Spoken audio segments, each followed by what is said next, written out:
There we go. Good to go. Okay, good morning, everyone. Welcome to the Saturday Morning Mastermind. I'm your host this week, Dan Sissick. Samantha is still kind of up and down with her throat issues from fighting, I guess, a sinus issue. She is here, but she just taking it easy. She'll jump in when she can. We're in the book, The Big Leap by Guy Hendricks. And we're in chapter 3, and we're going to be starting on the part of the chapter that says criticism and blame, but I'm going to let everybody jump out and introduce themselves before we get started. And Catherine, after everybody introduces themselves, if you would mind doing us the pleasure of reading for us, please. Lori Emmons in Denver.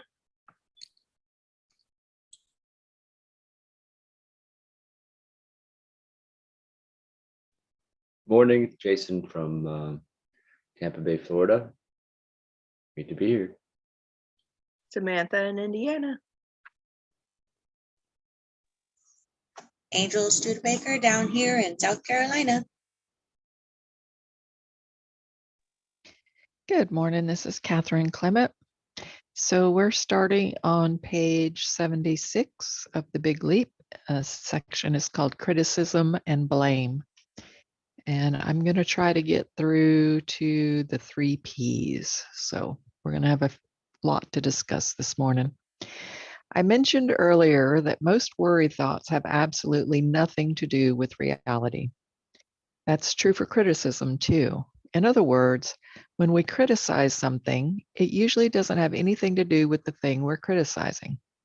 When we blame someone or something, we're doing it because we've hit our upper limit and are trying to retard the flow of positive energy. When this fact first dawned on me, I had trouble accepting it. I'd spent years perfecting my criticize and blame mechanism. When I was in the act of criticizing or blaming, I was completely convinced that the other person had done something that needed criticizing. Criticizing and blaming are like being in a hypnotic trance. When we're in the trance, we really believe that the other person has done wrong. You've probably seen the kind of stage hypnotism where the hypnotist gets the subject to believe he's a dog or a chicken. The subject barks on command or struts about the stage, flapping imaginary wings. The audience roars with delight, probably because we recognize that we spend a good bit of our own lives in a trance. Criticism and blame are addictions. They are costly addictions because they are the #1 destroyer of intimacy in close relationships. When people give the reasons for breaking up with someone, the most common one goes something like this: I got tired of the constant criticism and blame. With that in mind, it becomes doubly important to regard criticism and blame as addictions.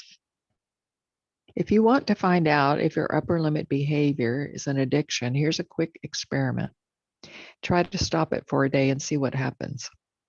If it's not an addiction, you'll be able to stop right away. If it's an addiction, it will creep back into your behavior unconsciously, just as smokers who quit and find a cigarette back in their hands without even realizing it. Self-criticism and criticizing others are one and the same. In other words, self-blame is part of the upper limit pattern as blaming someone else. Both criticizing yourself and criticizing others are highly addictive and very popular ways of busting up the flow of positive energy. Remember earlier when I said that worry is useful only if it concerns something real that you can do something about? Criticism works the same way. It is useful only if it's directed at a specific thing and produces a useful result. For example, if I'm standing on your toe in an elevator, go ahead and criticize me. It's useful, especially if it produces the result of liberating your toe from the tyranny of my shoe. Chronic criticism and chronic blame are the behaviors we really need to eliminate. They are never about producing a result. I coached John, a top executive at Dell Computer some years ago, about a problem that was causing considerable stress in his work group. The problem was that he would sometimes explode in anger and blast off a stream of criticism at someone or the entire group. On some occasions, John would even go so far as to beat on the table with his fist and turn beet red in his face. This behavior wasn't so much a problem for him as it was for the others. 10 seconds after the explosion, he would forget about it. Don't pay any attention to it, he'd say. I don't mean anything by it, and I never hold grudges. Unfortunately, the recipients of his wrath were not blessed with the just forget about it mechanism. Some of them would still be smarting from his explosions days or even weeks later. Why was this pattern an upper limit behavior? When I worked it through with John, we discovered that these blowups often followed on the heels of some good news. For example, one of his executives would do something noteworthy. My client would start to feel a positive flow of energy and would have the urge to give the person a compliment.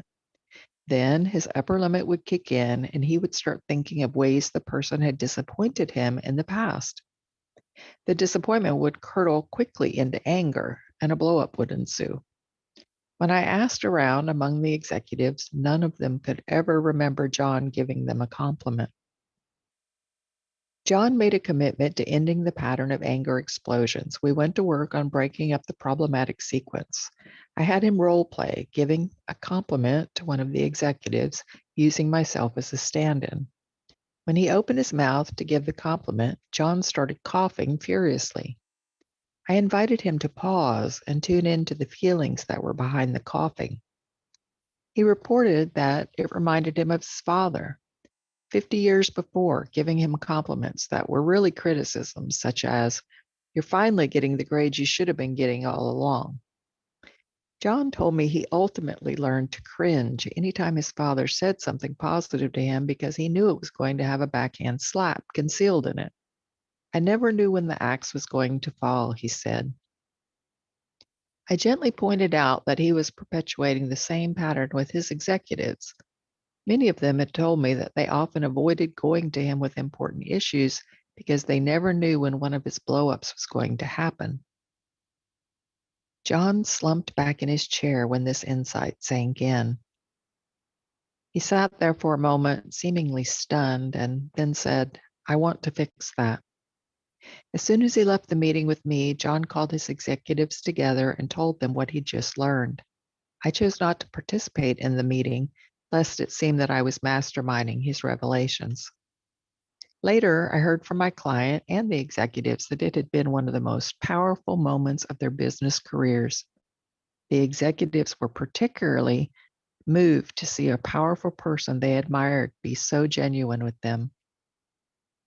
My assignment to you: become a keen observer of critical statements that come out of your mouth or fly through your mind.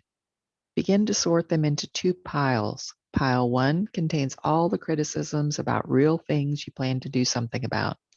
"Hey, you're standing on my toe, get off." Pile 2 contains all the others.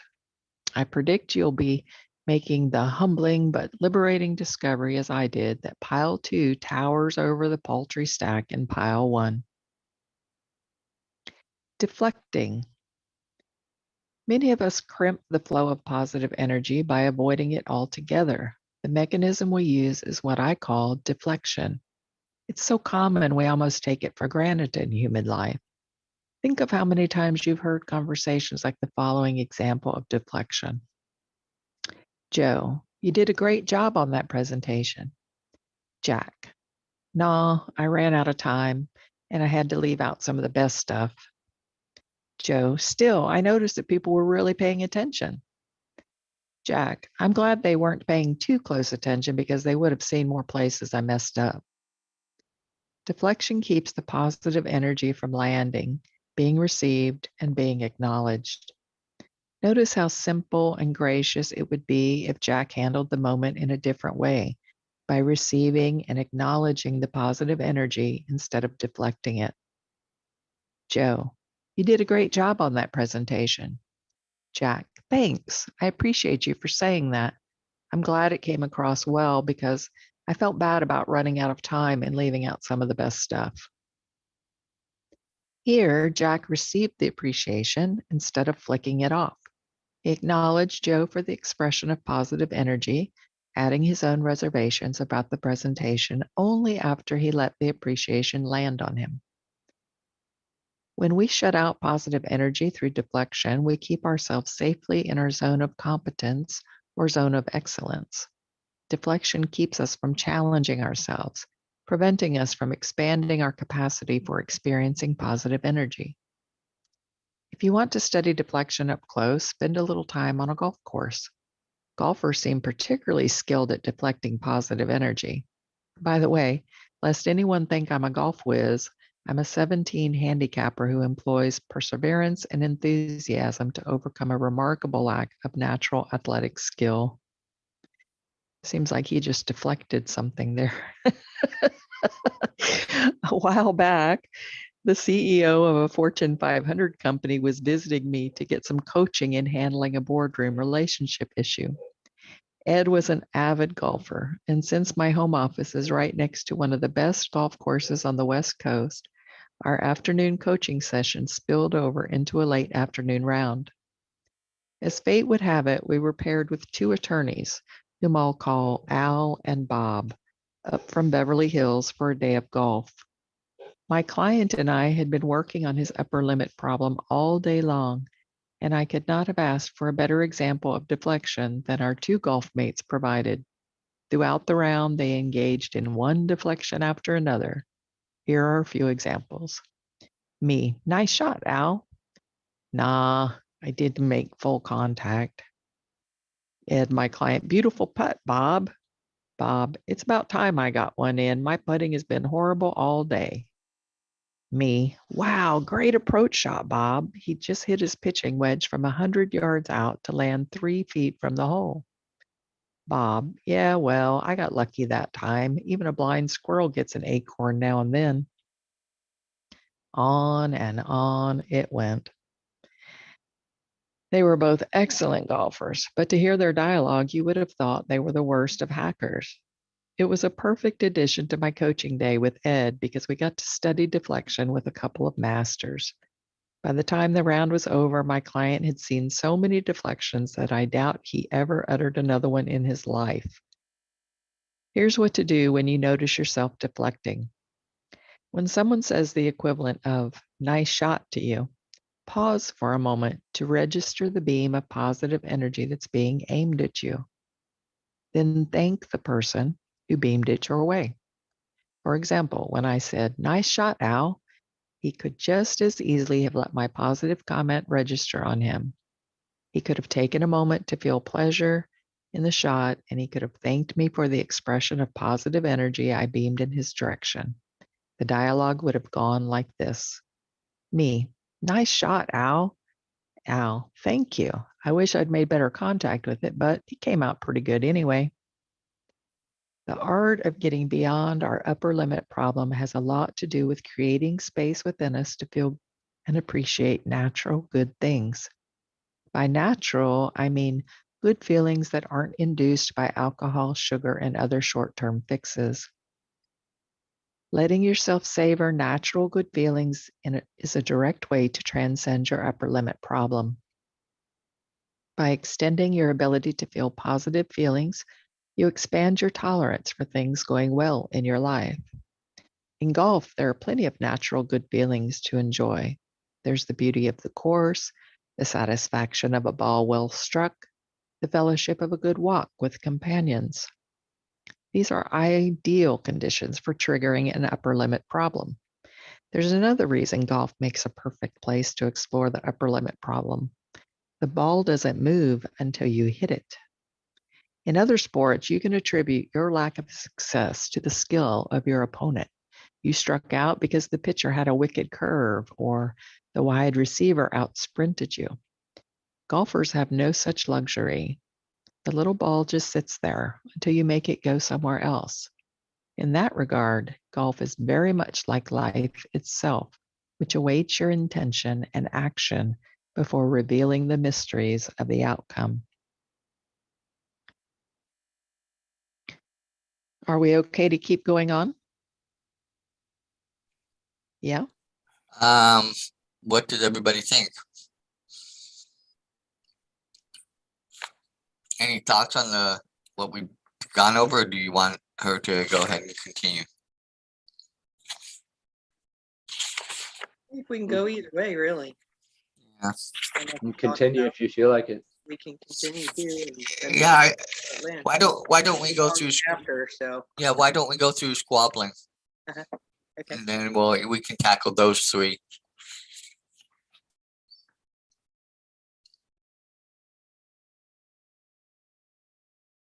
The getting sick, getting hurt is really short. So if I'm going to cover squabbling, I'm going to go ahead to the 3 Ps, and then we can cover all 4 of them. All right, squabbling. Arguments are one of the most common ways of bringing yourself down when you've hit your upper limit. When things are going well, you can crimp the flow of positive energy quickly by starting a conflict. Then the conflict develops a life of its own, lasting for hours, days, or even years. The net effect, you drop back into your zone of competence or your zone of excellence. Genius takes a back seat. If you can learn to see arguments as upper limit symptoms, you can make big breakthroughs in getting beyond them. There is a tremendous practical value in making this move. For example, once Kathleen and I figured out that our arguments were upper limit symptoms, we were able to reduce drastically the number of conflicts we had. As of this writing, we haven't had an argument in more than 12 years. We rechanneled all that wasted argument energy into creative energy, writing 4 books together and giving several hundred presentations together during those 12 years. Sometimes when we mention this point in lectures, an audience member will raise a hand and ask, "Isn't it boring if you don't argue?" That's kind of like asking, "Isn't peace boring? Don't human beings need wars to spice things up?" We can definitely testify that having a great time creating things together is anything but boring. First, understand why arguments occur. Arguments are caused by 2 people or 2 countries racing to occupy the victim position in the relationship. Person A claims the victim position. "Why are you doing this to me?" And then tries to get person B to agree with that assessment. In other words, person B has to agree that he or she is the persecutor. And therein lies the problem. It's always impossible to get the other guy to agree that it's his fault. In nearly 5,000 sessions of assisting people in resolving conflicts, I have never, ever witnessed the following kind of interchange. Person A: "Why are you making me so miserable? This problem is entirely your fault." Person B: "Wow, thanks for pointing that out. I agree completely. I'm clear that I'm the perpetrator, you're the victim, and your misery is entirely my fault." However, I have seen about 5,000 variations on the following. Person A: "Why are you making me so miserable? This problem is entirely your fault." Person B: "I'm making you miserable? I'm the one who's the victim here. It's your fault, not mine. I've been putting up with your guff for so long, I ought to get some sort of martyrdom prize." Person A: "That's absurd. Let me tell you all the reasons I'm the real victim here." Person B: "Great. Then when you get through, I'll tell you how all of them are your fault, always have been, and always will be." Once the race for the victim position is underway, each person must find some way to out-victim the other. In other words, each person must present an escalating series of proofs that he or she is the real victim. In conflicts around the house, violence does not usually ensue, but in conflicts between countries or ethnic or religious groups, violence often erupts during the process. During the Bosnian conflict in the 90s, I was facilitating a seminar in which some Bosnians were taking part. One of them said, "Nobody can really understand the conflict unless you realize it's been going on since 1389. Most of the participants laughed, thinking he was making a joke. He wasn't joking, though, and went on to explain that the 2 factions had been in conflict for more than 600 years. Since they all have the same skin color and speak the same languages, the only thing separating the 2 sides is a difference in beliefs and centuries of claiming victimhood. Once two sides start jockeying for the victim position, the race can stretch into generations. Once it gets underway between countries or between religious or ethnic groups, it can go on for centuries. Understanding the physics of arguments will reveal how conflicts, whether between a couple, board members, countries, or religious groups, can be resolved. In fact, it's the only way I've ever found that will resolve conflicts permanently. The key insight: each entity in a situation represents 100%. Each entity in a conflict has 100% of the responsibility for resolving the conflict. In other words, person A is a whole and complete 100%, and person B is a whole and complete 100%. If two people are involved, there is a 200% responsibility to be divided up. The fatal mistake is thinking that there is 100% of responsibility to be divided up. This approach requires each person to take some portion of the 100%. It's a massive thinking error that causes massive problems because it leads to endless jockeying for the victim position. If you don't realize that each person is a 100% entity, you're left with the impossible task of apportioning 100% among the participants in the conflict. This can take on absurd qualities, as was evidenced by a malpractice suit in Denver some years ago in which the jury found the doctor 82% responsible and the patient 18% responsible. How they came up with this number remains a mystery, but even the judge marveled at the absurdity of it. Once you start trying to apportion 100% among two or more people, you enter a surreal tunnel from which there's only one escape. The only way out is to assign each party 100% and to invite each party to take it. If both people will claim 100% responsibility, there's a possibility of ending the conflict. Nothing less than 100% will work. Since there's 200% responsibility to be shared, jockeying for the victim position means that you're demanding that the other person take more than 100% while you take less than 100%. Nobody in his right mind would agree to a deal like that. And it's pretty clear that trying to negotiate these kinds of deals has been a total flop over the past few thousand years. How would this approach play out in a real-life conflict such as that in the Middle East? It boils down to something very simple. Muslims, no matter what happened in the past, we now take 100% responsibility for creating this conflict and 100% responsibility for resolving it. Jews, no matter what happened in the past, we now take 100% responsibility for creating this conflict and 100% responsibility for resolving it. Many people will look at that simple solution and say, that's impossible. However, if you told a visitor from another planet that some Earthlings had been squabbling about the same thing for several thousand years, the visitor would probably say, that's impossible. It's no more impossible then to create a new way of dealing with conflicts through both sides in every conflict taking 100% responsibility.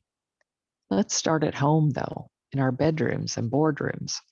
From the experience of hundreds of sessions, I can tell you that this method of problem resolution works wonders. When people step out of the victim position and take 100% responsibility, their marriages and their businesses flourish. The moment is always exquisite to behold. If you would like to behold some of these exquisite moments yourself, please watch the video examples at the Big Leap website. Let's do it a new way for the next few thousand years. Getting sick, getting hurt. When things are going well, some of us have a pattern that is pure upper limit problem. We get sick or get hurt. To find out whether some of your ills or accidents are due to the upper limit problem, take a moment to think back over times when you've gotten sick or gotten hurt in an accident. You probably won't be able to remember very many of them in detail, mercifully. Our minds filter out the excruciating details of many of life's unpleasant incidents. If you can pull up memories of some of your illnesses and accidents, ask yourself if they came during or just after a big win in business or a period of good times in a relationship. Not all illnesses or accidents are upper limit symptoms, of course. A skeptic might ask, hey, can't I just get sick because I get sneezed on? Or can't I fall off my bike sometimes? Does it always have to be an upper limit problem? The answer, people get sick for all sorts of reasons. However, if you are keenly interested in taking your big leap, you will want to examine everything that brings you pain and suffering as a potential upper limit symptom. You may find that you can be a lot healthier than you ever imagined. So many of us simply never look at the effect of our minds and emotions on our physical health, but the payoff for doing so is well worth it. Once I caught on to how my upper limit problem was affecting me, I began to examine every aspect of my life. For example, if I felt the sniffles and scratchy throat of a cold coming on, I would pause to wonder whether I was upper limiting myself. I soon discovered that I could ward off colds if I regarded them as upper limit symptoms. It made a huge difference in my health. As of this writing, I haven't had a cold or flu in 13 years. A lot of the credit for that long-running streak of health must go to my thinking of getting sick and getting hurt as upper limit symptoms. Let me explain in more detail about exactly how to do this for yourself, and I'll stop there. So we have a lot to talk about. Yeah, it's a lot of topics to cover, and then the 3 Ps look like the solution. So yeah, I'm sure we can all think of how these have played roles in our lives. And I think that this last idea that he has about being sick and whether that is something that could be an upper limit problem. And I kind of wonder about that sometimes because I go through these like ups and downs in my work life of this idea of okay, oh, okay, I'm making this commitment, I'm going to get this thing done, and I'm going to, I don't know, I've been putting it off for X amount of time or whatever, and then I'll end up with a migraine, and I won't be able to get that stuff done that I wanted to get done. And I never thought of it as maybe it's a possible way of deflecting my own success level or whatever. So that's interesting. But then at the same time, I've also read books on like what is it called? Mind Over Back Pain. And I've read that book. I think that was what it was called. And got this idea in my head that maybe I could control some of my pain just by saying to my body, no, that's not an acceptable behavior.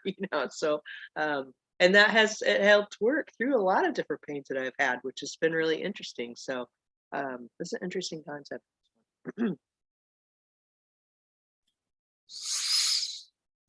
I'm kind of on both sides of, because I do think that my my outlook on how I look at like when I get sick and things like that, that how I perceive it and deal with it does play in. But there are times where I do really get sick and I am sick, so I tend to kind of go up and down a little bit on that, because I think you can overall help lessen maybe getting sick by having a good positive mental, like, no, I'm not going to entertain that, but also underlie that there are things that happen that your body, does get worn down. Your body does get, things do weaken it and, make it more susceptible to things, and then being around other people that are sick. So that one I'm still kind of a little iffy on, but I think he kind of is right on some parts of like the criticism and blame, and getting into then what was the other deflecting. And I'm good at deflecting at times, but I'm trying to get better at accepting when people give me like compliments and stuff. My problem is I tend to deflect in a weird way in accepting the compliment. They'll say, "Oh, this is this," and I say, "Oh, I know, thank you," and move on.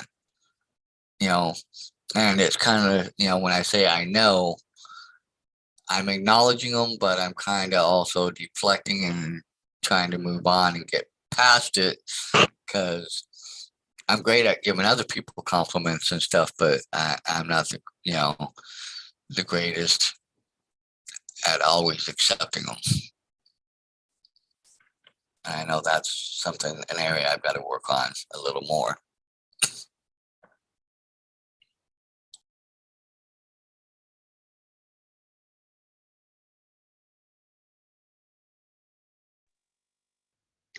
I definitely recognize, I never thought of it as an upper limit issue, but I definitely have, had times, well, like when I fell off my horse and this accident that started this whole thing.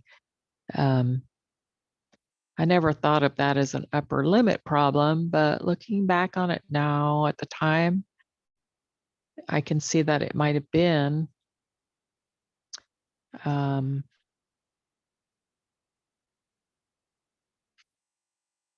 As far as pain and illness being a way to not do something that I want to do or not do something that I am afraid to do, I can definitely, I do notice my pain increases.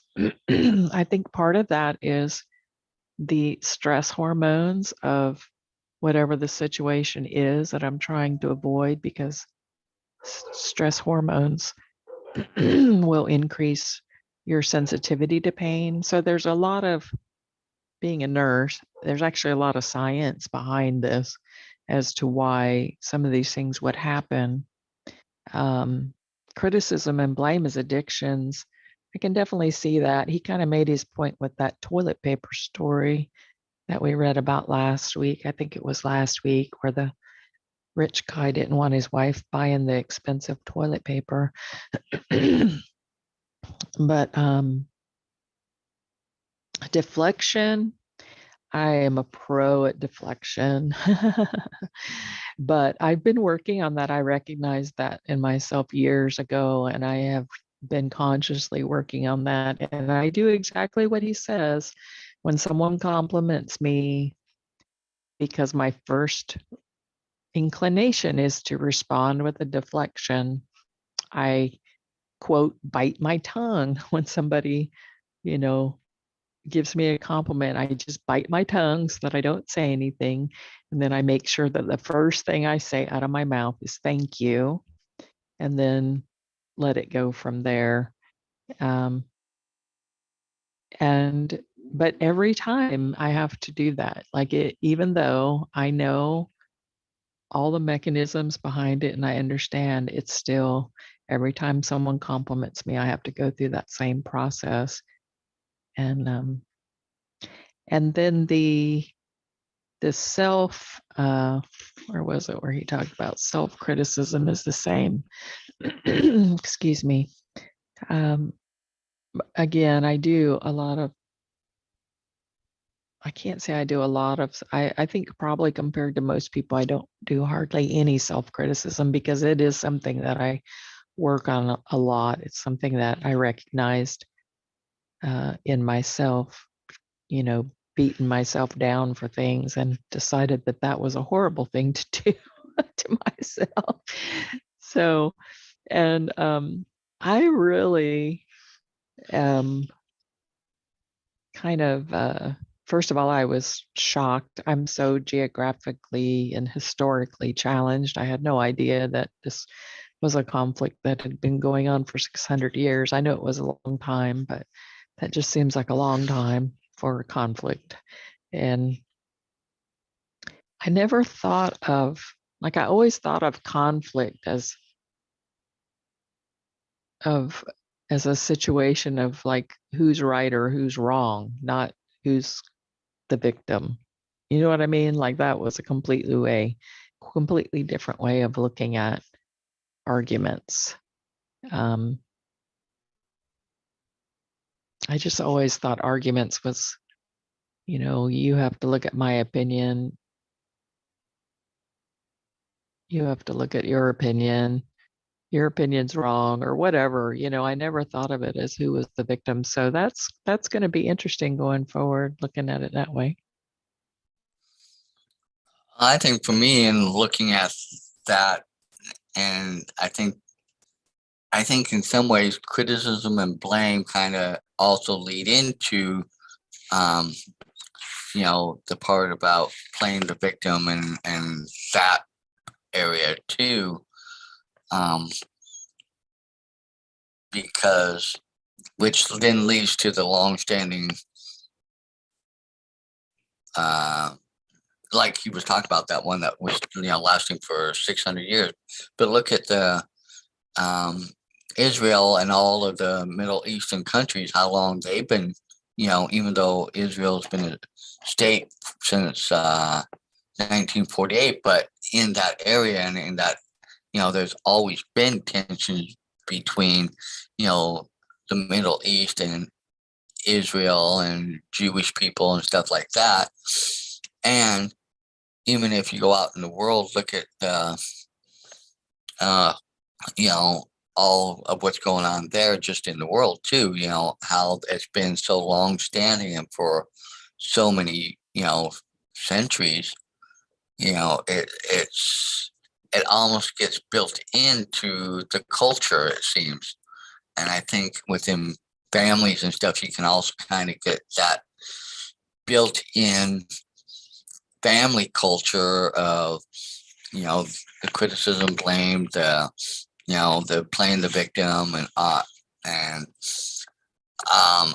I just myself went through something. I'm not going to go into the personalities of it, but somebody I know, I texted them, misspelled somebody's name. First time in a long time, I think I misspelled their name. It was their daughter. Did not mean to. I was busy. I got interrupted. I did not check it to make sure it was spelled right, and I sent the message.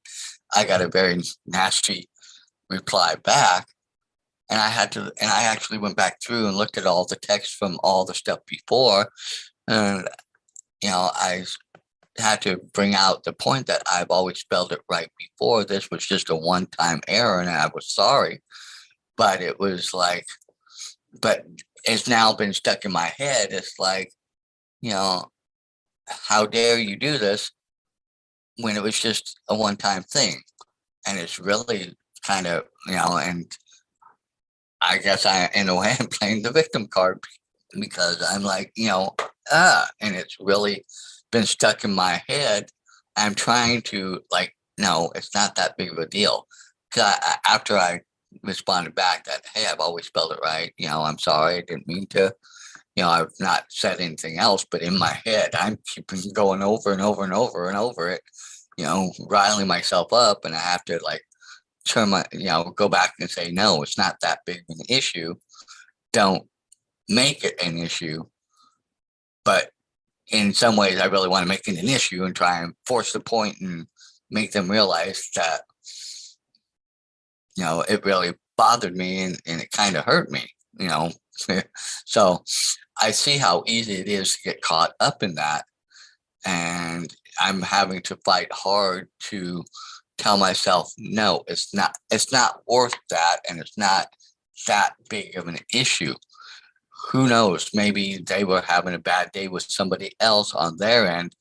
I might have just gotten the arrow that really was being avoided being sent at somebody else. So I'm trying to look at it that way, but I have to admit it's really, and in some ways I am playing the victim because I'm like, it really bothered me. And I think we all can be like that at times, especially when it comes to family or good friends and things like that, or good, coworkers we work closely with or something like that, I think we can easily go there rather than,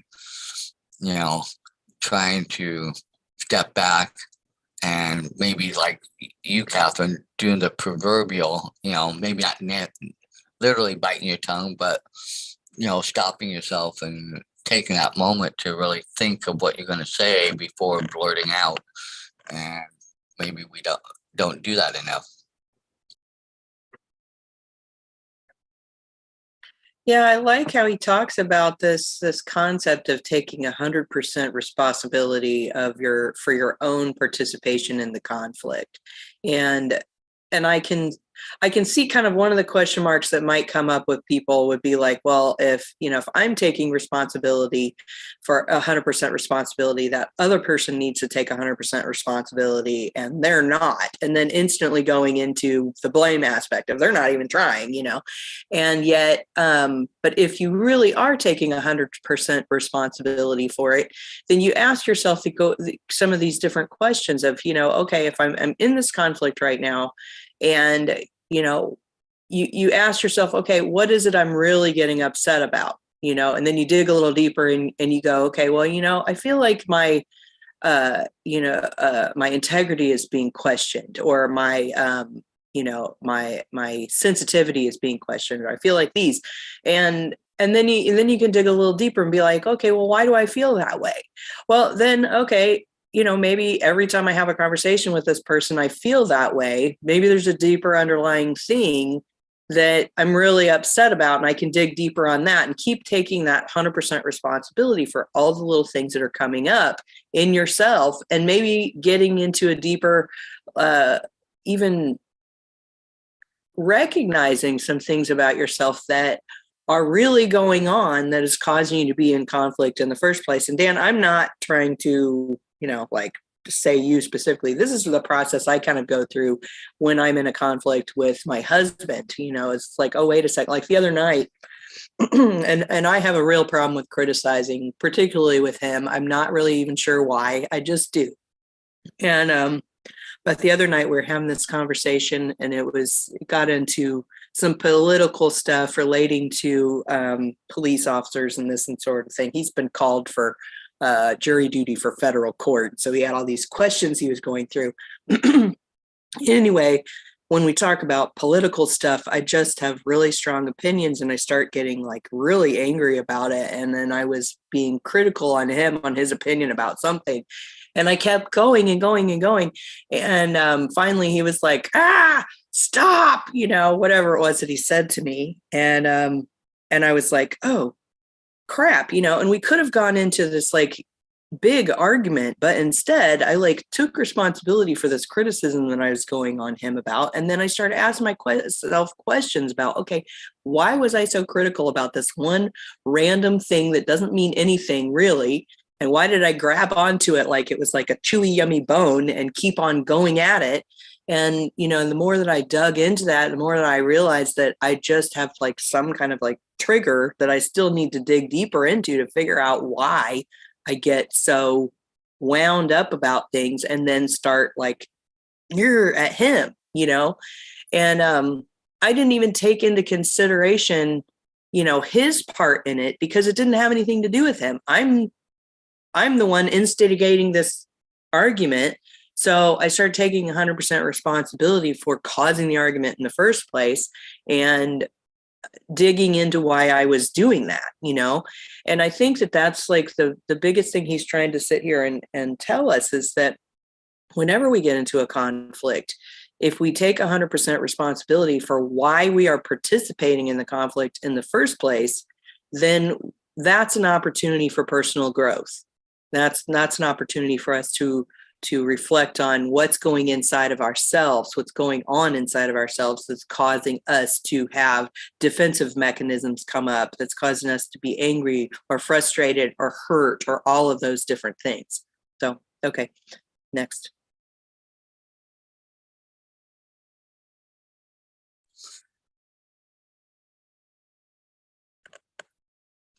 I think for me, a lot of times it's in the moment trying to remember a lot of that and stopping and taking that moment, a quick brief moment, maybe not in the depth like you were talking about at that point in time, but eventually going back and re-looking at it.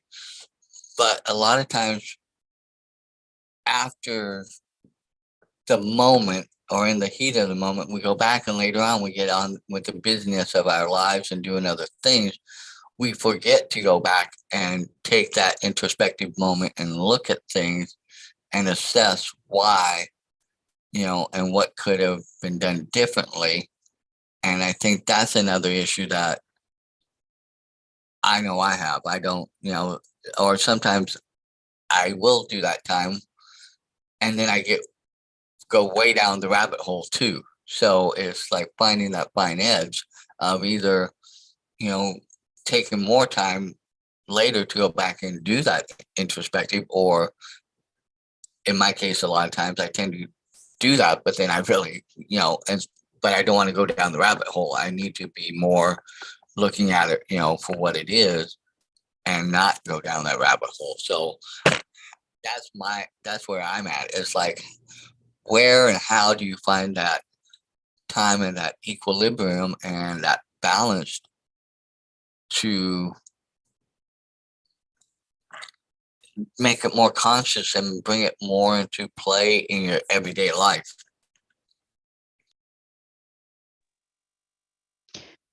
I hate to keep bringing up William Whitecloud, but his stuff just goes so well along with this. He says that every conflict, every argument, every disagreement is just an amazing opportunity for growth if you'll allow it to be, because every conflict that you have, you can deconstruct that conflict and look at how you acted and responded during it, and it will always lead back to a foundational belief of, not being enough or not being worthy, not being whatever. It's usually not being something, right? So it's really important to go down that rabbit hole, actually, if you want to, grow and learn how to resolve conflict better. You can take each conflict, especially one where you don't get what you want. Those are the best ones to deconstruct. And because when you don't get what you want, you're really in the victim position and you're really pointing the finger towards the other person when it needs to be pointed at yourself, because conflict there is a part of conflict that always leads us back to those childhood foundational beliefs and decisions that we make about the world before we're ever 5 years old. And I have noticed this and used this since I did his work, because conflict happens every day, not arguments and things, but there's always some sort of something that comes up every day that I can use as a springboard to go down the rabbit hole and say, okay, why am I feeling that way about this situation? What is it about? I try to avoid political stuff, Samantha. I really do. But then I have to think about, why do I avoid that? Why does conflict scare me so much? It scares me because, my deepest foundational belief puts me at a place where I'm just trying to survive every day.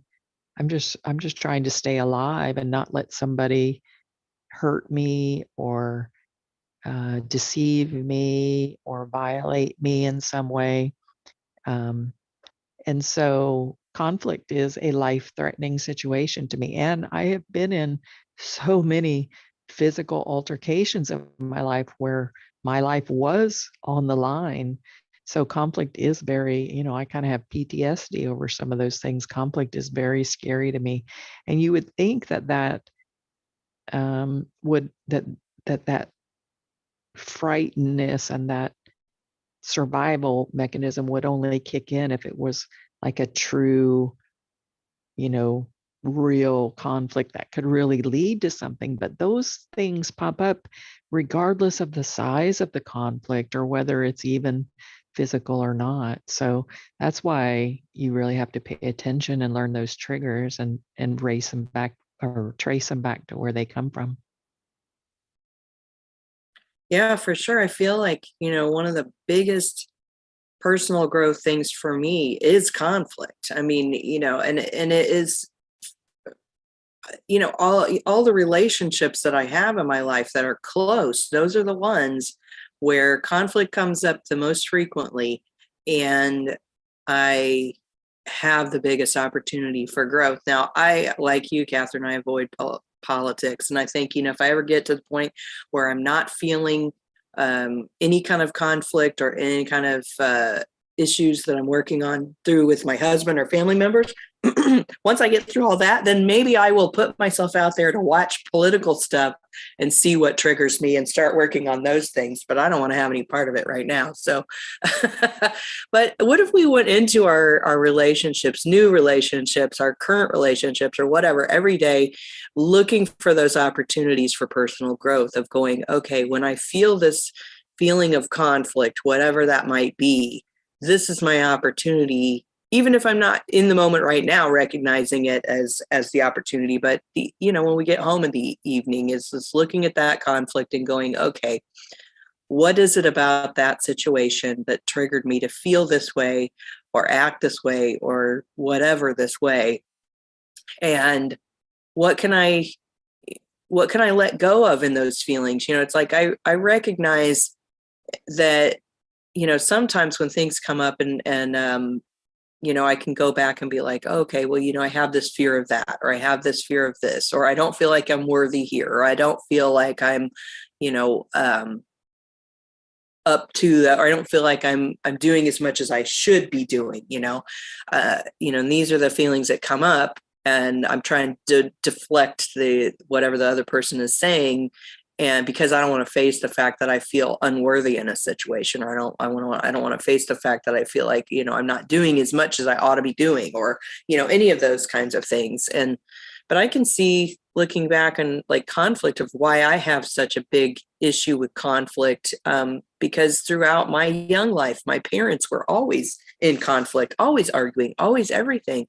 And so if we can look back on that and recognize that, and our fear of this conflict having to do with that, like what you said, Catherine, you had a lot of struggles in your younger life, and that were physical and survival and all of that. And so when conflict comes up and you start feeling those feelings of survival, I can completely see that. And Dan, I could see how you would have those kinds of experiences as well when conflict comes up. And then also the idea of, not being good enough, or not being worthy, or not all of those things. When anytime a conflict comes up that questions that, as that can be a deeper level thing of, childhood experiences where someone treated you in such a way that, made you feel like you weren't good enough, or you weren't any of that, and I can see that, how, I hate to say it, but, like Angel, I know that in your younger life, there was some times where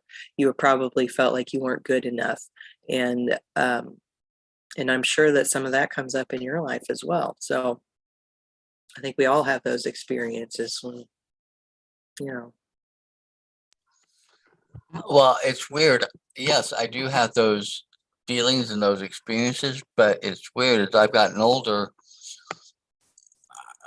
I have a weird way of how I look and I feel like I see the value of myself and who I am and what I have to offer and give to other people. I have a whole bunch of love in my heart, and I think I got that from my grandmother. Thank God I picked up on that and retained a lot of that from her. And then throughout everything I went through with my real mom and stepdad. But, and I feel I see that value in myself, and I know it's there. And I think my biggest thing is, and that's where my conflict is, why doesn't everybody else see it? And why can't I get them to see it? And so I can give them what's really inside of me as a person, rather than always feeling beat down or like I don't measure up, when inside of myself I feel I do, and I have that. It just seems that's my kind of weird circle of how I look at it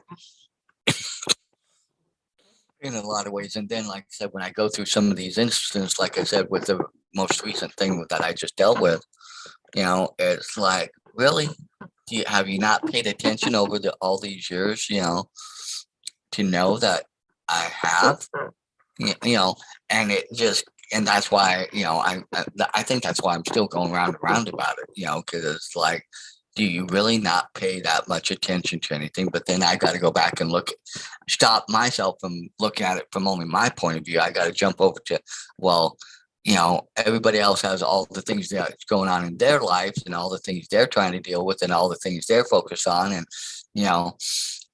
I probably really am not that big of a deal or issue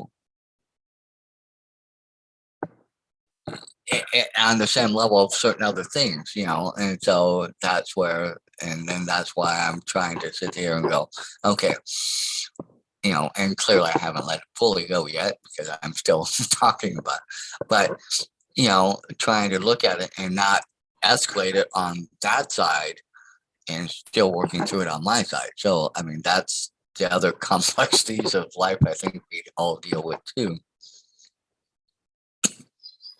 And we're at the top of the hour, so I don't know how much more we want to continue on, or if we need to continue on, or if anybody has any other thoughts or anything.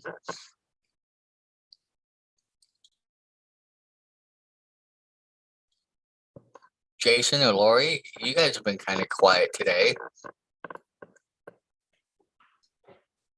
Hey, yeah, I'm still here. I think it's great that each of you have taken the time to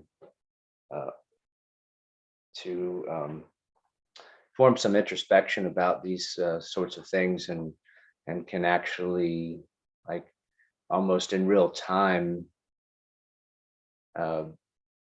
consider all the different points and angles and how it is not only affecting you but also affecting others, and even if it's after the fact, that it's great to see that people are considering all those things,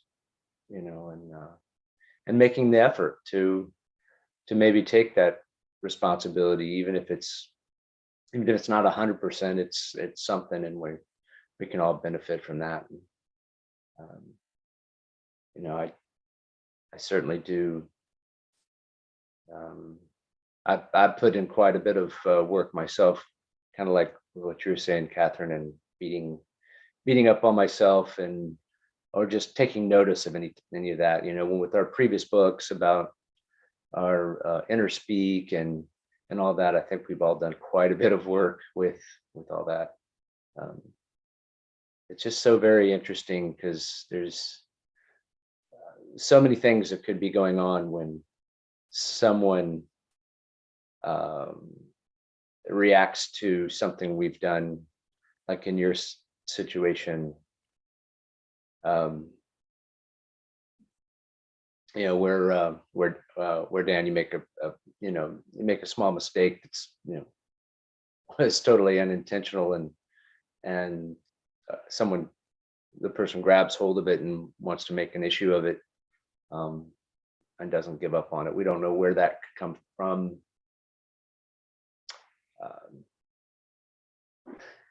I know some people. It seems to me that some people, and maybe it's the way we grow up. If we grow up and we're used to the conflict, and then the absence of conflict makes us feel uncomfortable, so we try to create some conflict in our lives, or maybe we want to have an upper hand on. I feel like we have an upper hand on people if we find some faults in them, and so if it gives us some sense of power or something like that. I mean, could be all kinds of just different reasons, but I think it's important to, I mean, what else can you do other than that situation? Like just apologize and ask, put that question out there, do you forgive me? And see if they do, and try to use it as an opportunity, like Catherine was saying, that each of those instances are an opportunity. The whole discussion about these sorts of things being an upper limit issue, and maybe some of the things that we encounter or internalize in our daily lives might be some sort of a like psychosomatic type thing where we are sabotaging our own success with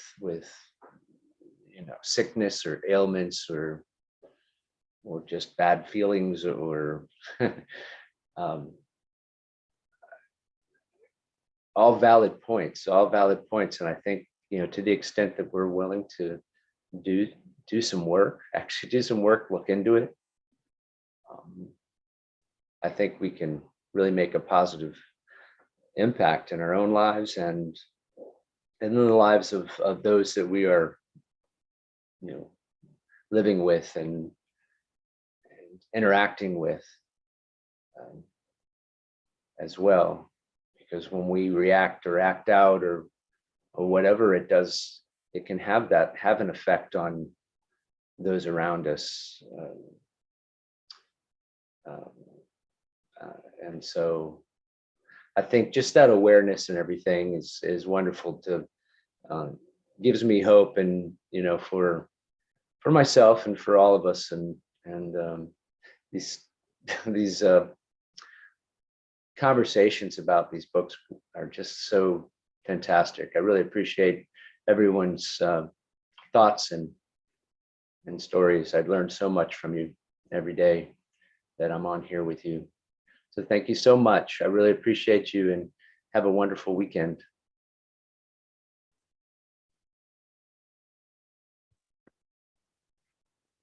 Yeah, I feel like this is such a deep topic. We might need to continue it in next week, because I know they've all had an impact in my life. And unfortunately, at that time, I wasn't willing to take the time to dive in or jump into the rabbit hole.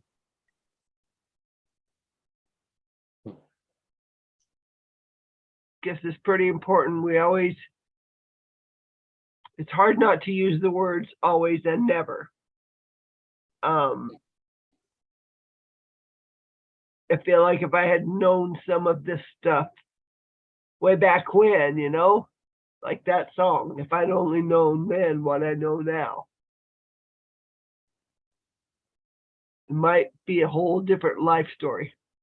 Anyway, you all have a great week. Thank you. And I appreciate it all too, Jason.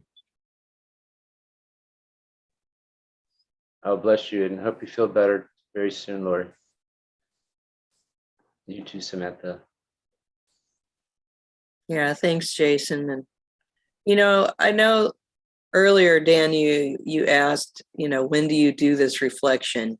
When do you do it? And for me, and when I have conflict with my husband, and after we've ended our momentary conflict of whatever it is, whether I stop myself, like the other night when I was being critical and just wouldn't let go of the issue, and he got upset with me, I recognized, oh hell, okay, I just need to stop now. I wasn't going to fix it. He was still going to be angry, and he may still be stewing on it. I'm not really sure. We've had conversations since then where we're not upset with each other, but I could have come out here into my office and sat down and then gone on and on in my mind about all the reasons he was wrong or whatever. But instead of doing that, that's where my opportunity was for self-reflection is, what is what's triggering me? Why am I, having these feelings? What is it that's making me angry or frustrated or whatever?